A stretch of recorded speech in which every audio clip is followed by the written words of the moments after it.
Bismillahirrahmanirrahim. Assalamu alaikum students. Today we will discuss about question number 5 and it is about ocean currents. What are the major causes of ocean currents? इसका answer है page number 47 पे. Causes. So there are 5 major causes of ocean currents.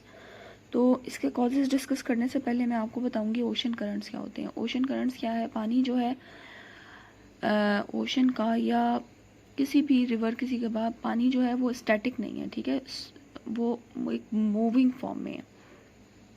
तो पानी का continually किसी एक direction में move करना, ठीक है, ड्यू टू डिफरेंट रीजंस, यानी जैसे उसमें टेम्परेचर, एयर, तो इस वजह से पानी का किसी एक ही स्पेसिफिक डायरेक्शन में किसी मूव करना जो होता है उसको बोलते हैं ओशन करंट्स. अब ओशन करंट्स में जो वजह बनती है वो आती हैं permanent winds, difference of temperature, difference of salinity, obstruction in the sea bed and rotation of the earth. अच्छा जी, अब ओशन करंट्स जो होते हैं वो दो तरह के होंगे, ठीक है. ये एक होते हैं वार्म करंट्स और एक होते हैं कोल्ड करंट्स, ठीक है. तो वार्म करंट्स जो होते हैं वो बनते हैं इक्वेटर पे.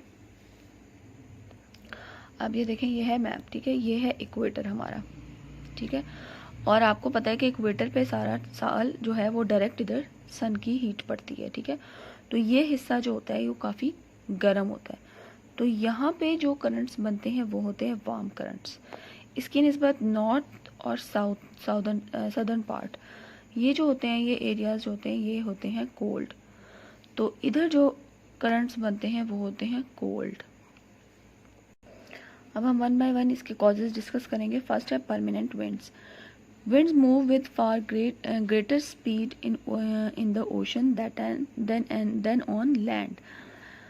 विंड्स जो है वो ओशन में यानी समंदरों में जो है वो ज़्यादा स्पीडली मूव करती हैं एज़ कम्पेयर टू लैंड. अब ऐसा क्यों होता है? This is because while mountains and other structures block winds on land, there is nothing to stop them in an ocean. Water also start moving with these winds, and if they are permanent winds, then water also always move that way, hence forming an ocean current. अब क्या है कि समंदरों में जो है वो हवा जो है वो ज़्यादा स्पीडली चलती है एज़ कम्पेयर टू लैंड. क्यों? क्योंकि लैंड में तो बहुत सारी ऑब्स्टेकल्स आ जाते हैं, रुकावटें आ जाती हैं, जैसे बड़ी बड़ी बिल्डिंग्स, ट्री, माउंटेन्स, ठीक है. तो वहाँ पे जो है वो विंड का रास्ता जो है ना वो ब्लॉक होता है. लेकिन ओशन में ऐसा कोई सीन नहीं होता. तो यहाँ पे ओशन में जो हवा है वो कंटिन्यूली चलती रहती है. तो इस तरह इनको हम बोलते हैं परमानेंट विंड्स. तो परमानेंट विंड्स की वजह से ओशन का जो पानी है वो कंटिन्यूली वो भी मूविंग वे में रहता है. तो इससे जो बनते हैं वो ओशन करंट्स जो बनते हैं वो परमानेंट विंड्स की वजह से बनते हैं, ठीक है. अब है difference of temperature. Permanent wind में हमने क्या देखा, जो कंटिन्यूली विंड्स चलती हैं उसकी वजह से पानी जो है ओशन का वो मूव फॉर्म में रहे. तो वो किसकी वजह से होता है? परमानेंट विंड्स की वजह से. फिर आता है डिफरेंस ऑफ टेम्परेचर. अब टेम्परेचर के डिफरेंस की वजह से भी ओशन करंट्स बनते हैं. वो कैसे बनते हैं? Water is warm and light near the equator but very cold and heavy near the poles. As the light water near the equator rises, heavy water from the ice regions around the poles rushes in to take its place. Since water always maintain its level, the light water from the equator also starts moving toward the pole.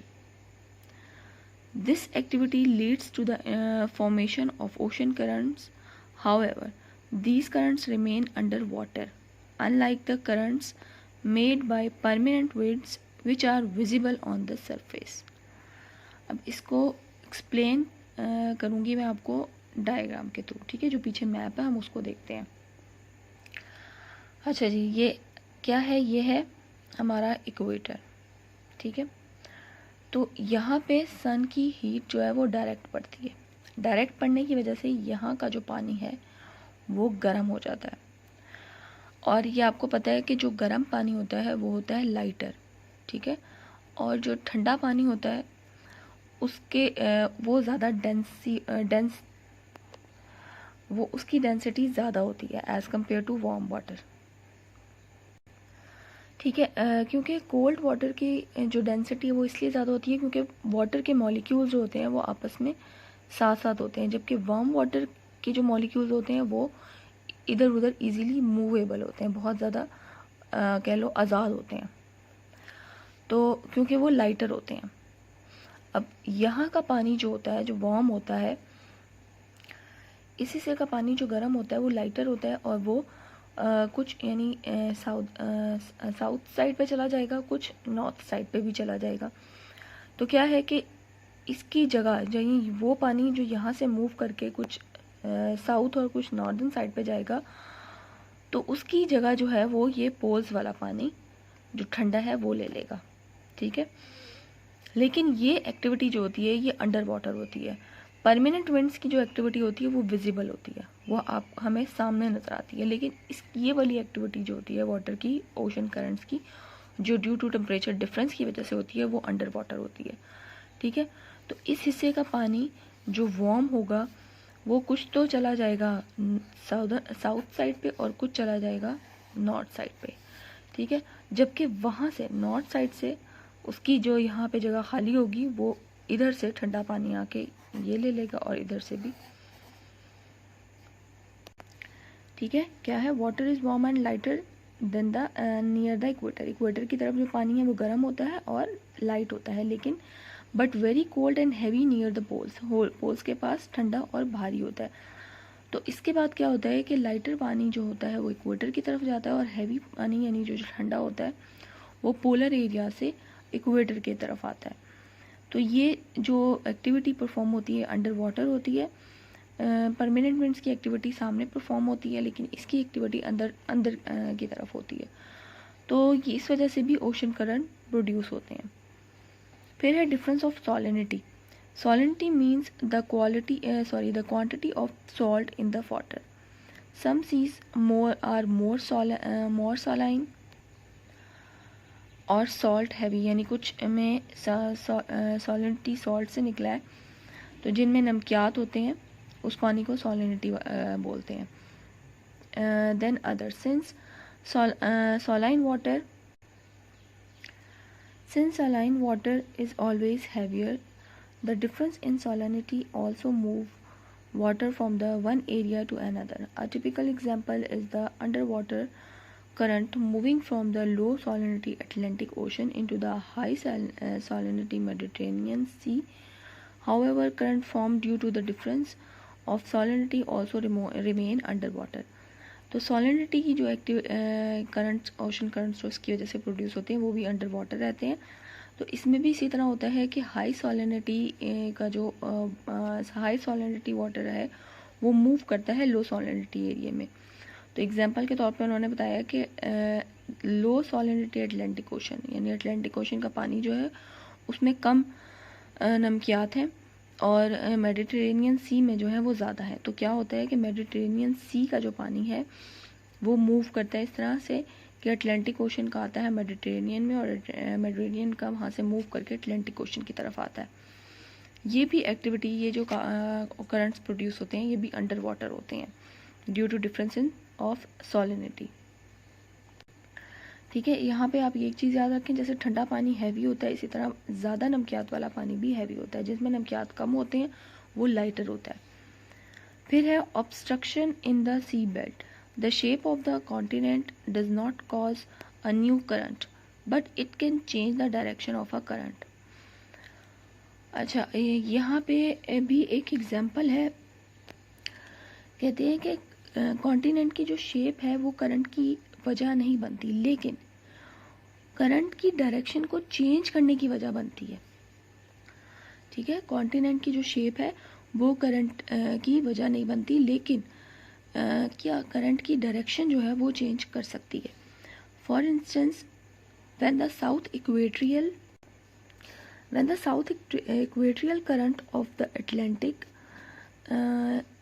ये cut कर दें, ये वैसे मैं आपको समझा देती हूँ, reach Mexico the shape of the continent obstructs the current and forces it to move north. अच्छा, साउथ इक्वेटोरियल करंट कहाँ पे बनेंगे? अब आप अगर गौर से देखो, साउथ इक्वेटोरियल ज़ाहिर है साउथ साइड पे बनेंगे। हम अगर इस मैप को दो पार्ट में डिवाइड करें तो वन इसका half part northern area north side का कहलाएगा और हाफ साउदर्न साइड का। अब साउथ इक्वेटोरियल का जो है वो ये वाला पार्ट है, ठीक है, ये हमारी इक्वेटर की लाइन, तो ये जो पार्ट है ये साउथ इक्वेटोरियल, और इससे ऊपर वाला देखें तो ये नॉर्थ इक्वेटोरियल। हम बात कर रहे हैं साउथ इक्वेटोरियल, ठीक है। और एक और चीज़ आप याद रखें कि जो इस तरफ की डायरेक्शन होगी सदर्न साइड की, तो वो होगी एंटी क्लॉकवाइज, जबकि नॉर्दर्न साइड की जो करंट बनेंगे वो क्लॉकवाइज होते हैं। ये देखें, नॉर्थ साइड पे जो होगी करंट की मूवमेंट वो होगी क्लॉकवाइज, और साउथ साइड पे एंटी क्लॉकवाइज। अब एग्जांपल के तौर पे वो आपको क्या बता रहे हैं कि साउथ इक्वेटोरियल करंट्स, ठीक है, साउथ इक्वेटोरियल ये हमारा इक्वेटर और ये वाला part south equatorial, Atlantic ocean के करंट, साउथ इक्वेटोरियल करंट जब वो पहुंचते हैं मैक्सिको, ठीक है, इसके अफ्रीका के वेस्टर्न कोस्ट को कट करते हुए जब वो मैक्सिको इस एरिया में आते हैं, तो यहाँ पे कॉन्टिनेंट की जो शेप है वो आप देख रहे हो इस तरह की है, ठीक है। यहाँ पे आके जो पानी है वो अपनी जो यहाँ से एंटी क्लॉकवाइज आया था वो वहाँ पे अपनी डायरेक्शन चेंज करके क्लॉकवाइज मूव करना शुरू हो जाता है, ठीक है। तो इससे एग्जाम्पल का मतलब ये था कि जो कॉन्टिनेंट की शेप्स है उसकी वजह से करंट प्रोड्यूस नहीं होते, लेकिन उसकी शेप की वजह से करंट्स की डायरेक्शन चेंज हो जाती है। तो क्या है कि जब साउथ इक्वेटोरियल का पानी जो है, यानी जो वार्म है, वो जब इधर मैक्सिको तक आता है अटलांटिक ओशन का, तो यहाँ पे आके वो जो पहले एंटी क्लॉकवाइज था वो यहाँ पे आके अपनी डायरेक्शन चेंज करके एंटी क्लॉकवाइज हो जाता है, ठीक है। तो क्या मतलब हुआ कि इसने ओशन करंट्स ने अपनी जो डायरेक्शन थी वो चेंज कर ली। अब जो ये पार्ट मैंने आपको डिटेल के साथ समझाया है, ये इस पॉइंट में पेज नंबर 49 के बी पार्ट में ये सारा मेंशन है, ठीक है। अच्छा, फिर है नेक्स्ट है rotation of the earth. All objects tend to move clockwise in the northern hemisphere and anti clockwise in the southern hemisphere. तो मैंने अभी आपको बताया कि नॉर्थ साइड पे जो करंट की मूवमेंट है ओशन करंट्स की वो क्लॉकवाइज, और साउथ साइड पे anti clockwise. This is because of the rotation of the अर्थ। तो अर्थ की रोटेशन की वजह से ऐसा हो रहा है। This is a very important thing to remember when studying ocean currents. All ocean currents of the north move clockwise and those of the south move anti clockwise. जैसे अभी आपको मैंने सारी बात बताई, ठीक है। अच्छा, the only exceptions is the current wheel, also called the Antarctic gear, which moves clockwise because many anti-clockwise current from other oceans push it into the opposite direction. अच्छा जी, क्या कहते हैं कि एंटार्क्टिक गियर, जिसको हम करंट व्हील बोलते हैं, यानी ये वाला एरिया, ठीक है, यहाँ पे अभी मैंने आपको बताया एंटी क्लॉकवाइज है, लेकिन इस पोर्शन में क्लॉकवाइज मूवमेंट स्टार्ट हो जाती है। क्यों? क्योंकि जब डिफरेंट ओशन से, इधर से अटलांटिक ओशन से, इधर इंडियन ओशन से, इधर पैसिफिक ओशन से जब यहाँ पे पानी आता है, तो उनकी फोर्सेस की वजह से वो उसकी डायरेक्शन जो है वो चेंज होके क्लॉकवाइज हो जाती है। अच्छा, ये हमारे कॉजेज थे, तो इसमें आपने हेडिंग देनी है causes. There are 5 major causes of ocean current. फिर आपने परमानेंट विंड्स की हेडिंग दी, यहाँ से लेकर कंप्लीट है करंट ओशन करंट्स तक। देन डिफरेंस ऑफ टेम्परेचर, ये भी कंप्लीट। फिर हेडिंग दी डिफरेंस ऑफ सॉलिनिटी, ये भी कंप्लीट है।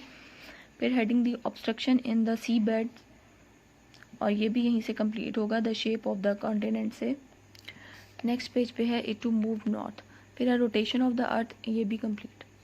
तो यहाँ तक हमारे इस क्वेश्चन का आंसर होगा। तो ये हमारा क्वेश्चन नंबर 5 इधर ख़त्म पे होगा, ठीक है। तो ये आज का सारा क्वेश्चन है जिसमें आपने कॉजेज़ ऑफ ओशन करंट्स देखे। इसमें हमारे कॉजेज़ थे जो जिसकी वजह से ओशन में करंट्स बनते हैं। होपफुली आपको ये अच्छे तरीके से समझ आ गई होगी, और अकॉर्डिंग टू मैप अगर आप देख के इसको अच्छे तरीके से समझो तो और भी क्लियरली समझ जाओगे।